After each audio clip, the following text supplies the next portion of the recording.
Hey everybody, welcome back to another quick video. I decided to shoot another quick video showing everyone how I make my washes. I always get asked about the washes. Now, the way I make them is I make a large batch and then I use the large batch to make smaller sized bottles.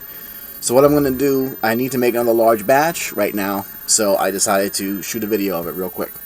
And basically, it's going to make a bottle of about 16 to 17 ounces worth of the base wash. And then you can use any color ink. These are waterproof inks that I buy. They're made by Daler Rowney. They're usually about $5 or $6 a bottle, and they come in multiple colors, many colors. You can use just a solid color for your ink. Of your ink to make your wash, or you can mix colors to make your wash. If you look in my eBay store, I have two washes currently, which is just, one is called Dark Lord Black, which is just obviously just black ink in the bottle, and the other one is called Red Death, which actually mixes red ink and black ink to give a really nice dark red. But anyway, basically you're going to need, the way I do it, you're going to need matte medium, which is essentially paint without pigment. It's a binding agent. It's a little bit on the thick side, but this is going to be about 40% of your wash. The rest of your wash is going to be something called Flow-Aid. Now, Flow-Aid is another Liquitex product that you mix with water. You don't put it in just like this. And the dilution ratio is 20 to 1. So for every drop of this that you put in, you need to put 20 drops of water. I don't use drops, I do it by the ounce. I use 1 ounce of this with 20 ounces of distilled water. I don't like to use tap water because you never know what's in your tap water, especially where I live. Tap water tastes horrible, so I can only imagine what's in there. So I usually buy a gallon of distilled water from Walmart. It's like $1. You can get it in the supermarket, you can get it in Walmart, you can get it in Target, you get distilled water almost anywhere. These are the two main ingredients that we're going to use to make the large bottle of wash. And then when I pour it into the smaller bottles, you're going to need dish soap, and like I said, you're going to need some kind of ink. Alright? You're also, not that you're going to need, but the only other thing I use is a ball bearing. Again, I buy ball bearings by the 100 on eBay. They're relatively cheap, and you put them in the bottle and they act as an agitator.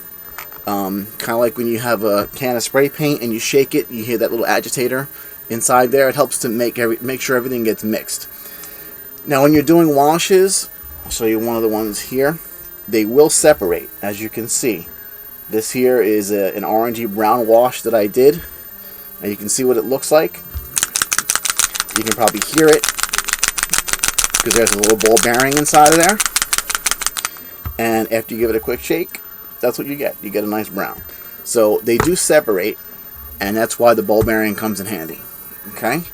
Now, like I said, I'm going to use these materials to make a large bottle. That's a little too big to fit on the camera. It's just a squeeze bottle. I buy this in the dollar store. This one holds, it goes up to 16 ounces, but it has space above that, so I'm going to assume that it holds about 17 ounces. Alright, so we're going to put our agitator in. And the first thing we're going to do is we're going to add the matte medium. Now, you can really kind of do whatever you want. You can do 60-40, you can do 70-30, depending on how you like your washes. I like mine to be about 60-40. So I'm going to put, and you know, the nice thing about these bottles that I get from the dollar store is they actually have markings on them. So it's easy to measure out your materials. I'm going to put about 7 ounces of this matte medium in here. Now, again, you know, I make these in large batches, and then I take the large batches and I you know, dole them out into smaller bottles. I also sell them online. The materials aren't that expensive, in my opinion, but if you're not really going to make a lot of washes, it's probably a little bit of an expense that you probably don't want to undertake, which is one reason why I offer them for sale. Because let's face it, not everybody wants to buy a gallon of any of these materials. Alright, so anyway, we have 7 ounces, give or take, of our matte medium, and then we're going to fill the rest of the bottle with our distilled water and Flow-Aid mixture.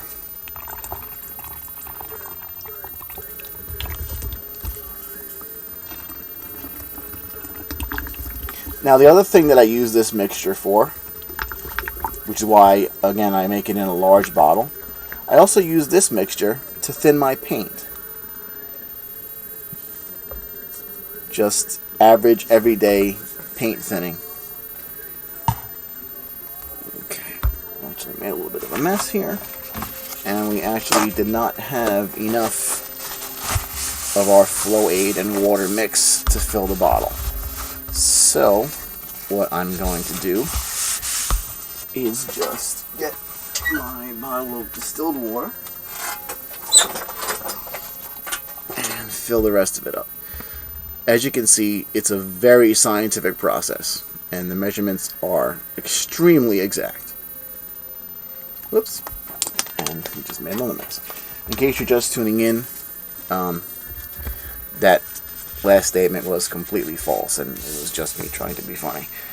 Because basically, as you can see, I pretty much ran out of one material and just used the distilled water to finish it off. Okay. We put our cap on, and we just give this a good shake. Now again, this is your base material. This is what every wash I make starts out as. It's just this mixture of distilled water and Flow-Aid and matte medium, about a 60-40 ratio. Okay. Now, this ink here is a sepia ink, so we're going to make a brown wash with this one. Okay? For this, I have a 1 ounce bottle, and again, there's another little BB inside there. And then I have the cap and the little, I don't know what this is called, the little piece that goes on top there. Alright? So we're going to take this bottle, and the first thing we need to do is poke a hole in it, because there's no opening here for us to get our wash mixture out.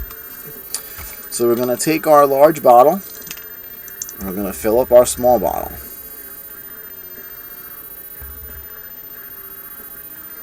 I usually fill it up to right about the shoulder of the bottle, maybe a little more. So we're going to go to right about there. Okay. Now, next thing is the dish soap. The dish soap is useful to break the surface tension of the liquid. You don't need a lot. I usually put about 5 drops in. 1, 2, 3, 4, 5. And as you can see, this dish soap happens to be blue. The color doesn't really matter. I find that, no matter what color you have, it doesn't really affect the color of the wash. So you can use clear, you can use orange, you can use blue, whatever color you want. Now, as far as the ink is concerned, I've, after experimenting and whatnot, I've come to the conclusion that 60 drops of ink is just about the right amount.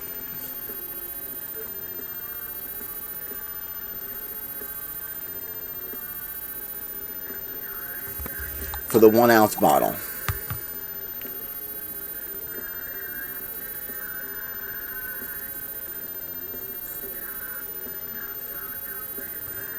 If you're going to do a smaller bottle, you use less drops.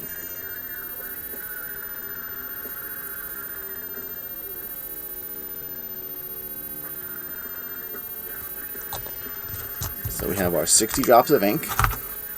Now I put the, like I said, I don't know what that piece is called. And then the cap goes on top. And you give this a good shake.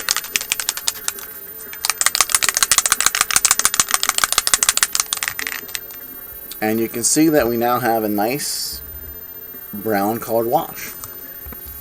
You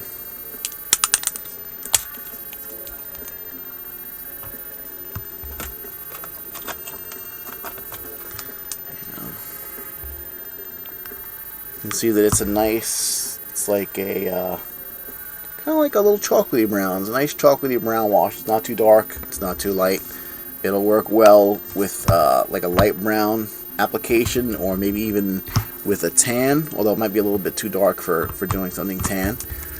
But that's it. That's basically it. Like I said, you're looking to use matte medium and Flow Aid. There we go. Matte medium and Flow Aid diluted with water in about a 60-40. 60-40 ratio, give or take. But I mean, like I said, you can alter that if this is too thick. If this comes out too thick for your liking or too thin for your liking, you can add more medium. If it comes out too thick, you can add more Flow Aid and water mix. And then, like I said, you can use any color ink you want. You can mix colors of inks to make, you know, different colors of washes. Like if I took this sepia tone and I put maybe 50 sepia and 10 black, it would make a darker brown, obviously.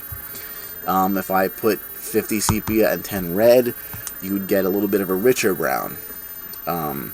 If I put 50 sepia and 10 yellow, or maybe 45 sepia and 15 yellow, because you're using a lighter color, you'll get a lighter brown. You'll get a more vibrant brown. You know, so there's all kinds of color mixtures that you can make. It just depends on, you know, what your application is. All right. Oh, I guess if you wanted to make a wash with paint, you could do the same thing. I don't really know how much you would need to use, so, you know, make this mixture and then just experiment with it. I would say the ink is a lot thinner than paint, which is one reason why I use ink to make the wash, because it's easier to mix and it's easier to get it to a nice fluid consistency, whereas paint is usually thicker. I would say if you're going to use paint, you want to try maybe a 15-to-1 or a 20-to-1. I'm not even sure what the ratio is for the ink, to be honest with you, because I know this is a 1-ounce bottle. So you're basically putting just about 1 ounce worth of the mixture in, and then, you know, I'd have to take 60 drops of ink and put it into a container and weigh it or measure it to see how much, you know, liquid it is, but it's probably not a lot. So the mixture here may already be 20-to-1 ink. I'm sorry, 20-to-1 Flow Aid and matte medium to ink ratio. And I would think that if you're going to use paint, you're going to have to go even higher than that. So you might have to go 30-to-1 or 35-to-1. So if you want to use paint, I would say make your base mixture and then just experiment with it, you know, in small increments. Do 15 drops and then a drop of paint and see how that comes out. If that comes out too thick, you need to add more of the mixture. If it comes out too thin, you need to add more of your paint. And that's pretty much it. I mean, customizing is all about experimentation. You know, there really is no right or wrong way to do any of it, really. You know, these little videos, tutorials that I'm shooting are really just to help people who don't know how to do anything, or give you ideas on how to do something differently. I mean, if you already have a recipe for washes that you enjoy and it works well for you, then by all means keep doing what you're doing. You don't have to do this type of recipe for washes. This is not any better or any worse than what you're already doing if you're happy with the results you get. Alright? Well, that's it for now. Thanks for watching, and check back soon for more videos.